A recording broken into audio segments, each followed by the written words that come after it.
Profitable practices. Farm solutions for people, profit, and the planet on Real Agriculture is brought to you by Farm Credit Canada and RBC Royal Bank. I'm Amber Bell, and this is Real Agriculture. Here today with Laird Lampertz of Pitura Seeds. We're going to be doing a profitable practices episode based on variable rate fertilizer. So before we even dive into this, Laird, tell me a little bit about Pitura Seeds, your work with the company, and some of the history here. Yeah, for sure. Well, welcome to Pitura Seeds. We are a century farm, just over century farm.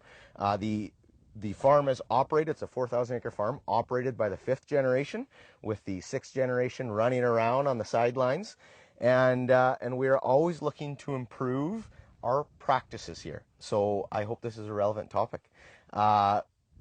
We have been really implementing a lot of this newer mindset into crop production in the last 10 years, as our attention to detail has begun to increase.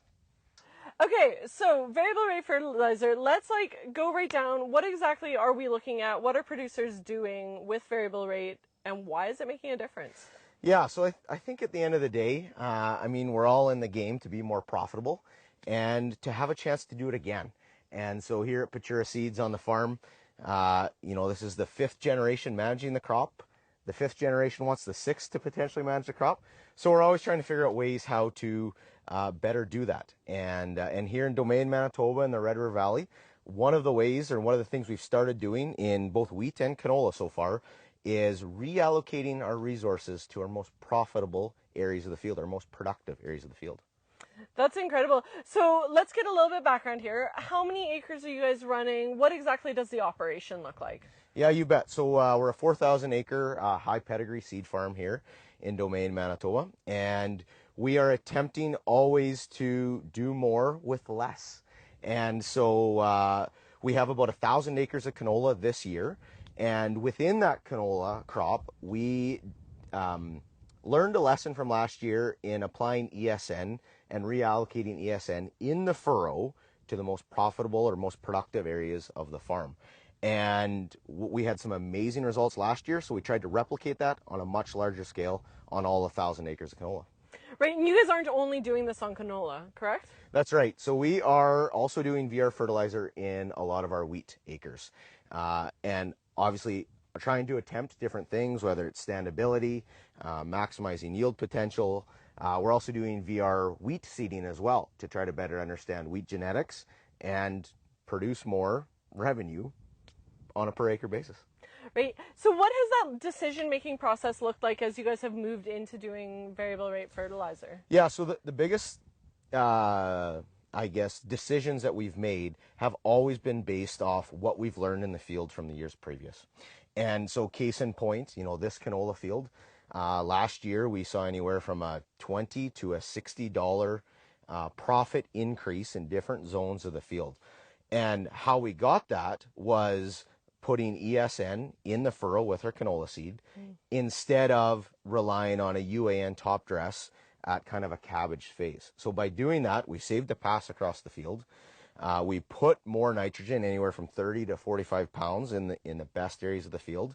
And when we had a wet spring, we didn't lose that ESN because it was in a safe form, and it was available for the crop when we needed it. And it turned out to be a much more profitable practice than our traditional method of top dressing UAN across the field. Right, and how much does volatilization come into play when we're talking about that? What does that look like? Yeah, so here in Domain, we're a heavy clay, and when we get wet, we get wet. And so one of the reasons why we saw such a big increase is because we had a lot of losses due to volatilization. And so it can depend on the year. This year, we've had a dry year. We are still under 2.5 inches of rain, and our volatilization's probably been pretty low. But a large reason for that is we've tucked that nitrogen in the ground early on and hopefully make it available for the crop later on. Let's talk about the sustainability piece of that practice with the fertilizer. Does that play a role in how you guys decide to proceed and what you decided to do here at Pitura Seeds? Yeah, absolutely. Like I think, as I alluded to in the intro, we are always trying to leave the land in a better spot. we're always trying to produce more with less, to be more sustainable. And there's many different ways to define sustainability, but in our eyes, if we can be more profitable, that's going to allow us to be more sustainable and have better practices moving forward. And so it's kind of the chicken and the egg first. A big believer, if we can be more profitable, we will be able to implement practices that are going to allow us to be more sustainable. That makes a lot of sense. And let's now talk about the actual breakdown of the numbers. Sure. What do those economics look like as you move into variable rate fertilizer? It can really vary. Obviously, regionality of your farm, your soil type, your crop conditions are a big part. Here in the Red River Valley, variable rate's been, I would say, slow to uptake. And a big reason is we don't have a huge amount of variability in our ground. And we've kind of looked at that and said, you know what, there's still variability there. It's just we need to better learn how to manage it. And so we've simply taken an approach of let's reallocate anywhere from $10 to $60 an acre within that field to areas we know are consistently more productive. And we've done that in wheat, we've done that in canola, we do that with fertilizer, we do that seeding rates. And the idea is if you can take that, move it away, how much more profitable can you be? And so last year, as we started to experiment, canola, huge returns, anywhere from $20 to $60 an acre, positive profit in different regions. In wheat, we're also dealing with anywhere from $20 to $50 an acre increase. So it seemed like little tweaks we were doing from our standard practice, our traditional practices, but those little tweaks went a long way when the conditions presented themselves to get that yield increase in whatever crop or whatever weather conditions Mother Nature gave us. So, do you think growers with a little more variability in their fields would see a greater return on switching over to variable rate fertilizer? Yeah, so I guess to answer that question, I'll give you a yes and a no answer because it depends on the region, it depends on the conditions that you have, and it depends on your management practices. I can only speak for what we're doing here, but we base all our decisions off what we've learned. And we learn from collecting good data. So the next question is, how do you collect that good data? It starts with good documentation. It starts with setting up a proper trial. It starts with understanding what's happening in the field. And then it's implementing tools like data collection, crop intelligence, soil moisture probes to understand what's going on below the ground. It takes Harvest Lab 3000, a protein sensor on your combine to understand what protein or oil content you're getting from what regions of what field. And then finally, it's bringing that all together to show how you're profitable and why you're profitable doing VR. Now, how much of your equipment have you had to change over to be able to do this practice? Not a lot, if I'm being transparent. We are very green, just like this field. And you do not have to have the most up-to-date equipment to have it talking and to have it tied in together. The technology is pretty seamless. Our equipment can range from 5 years to 15 years old, and it's doing the trick for us. It is pulling all that information together, and it's presenting the data in a way that you can interpret it and make decisions off it in the future.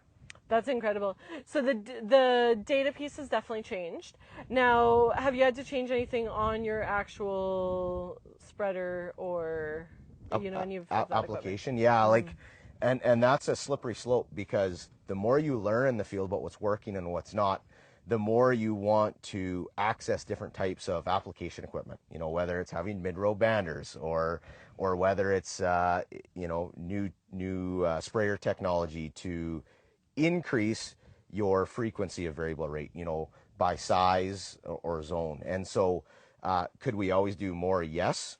But, even if you're just starting with variability of equipment based on the width of the implement, it's still doing the job. Right. So I think as long as you can interpret the data that you collect and you believe the data, most importantly, then you can start making decisions that are going to benefit you and make you more sustainable long term.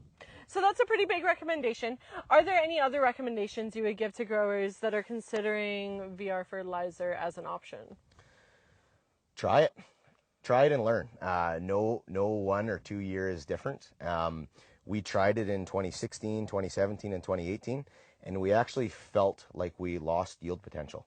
We moved away from it for a few years, and then we came at it through a different lens.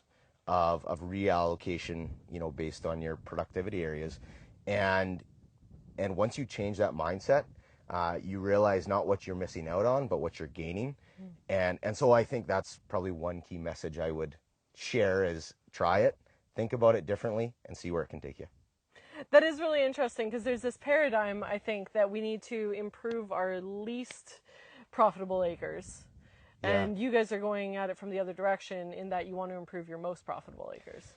100%. Yeah. It's every acre is expensive. It doesn't matter if it's your least productive or your most productive. So let's try to make the most productive areas work more. That's great. Well, thank you very much. That was Laird Lampertz on Real Agriculture.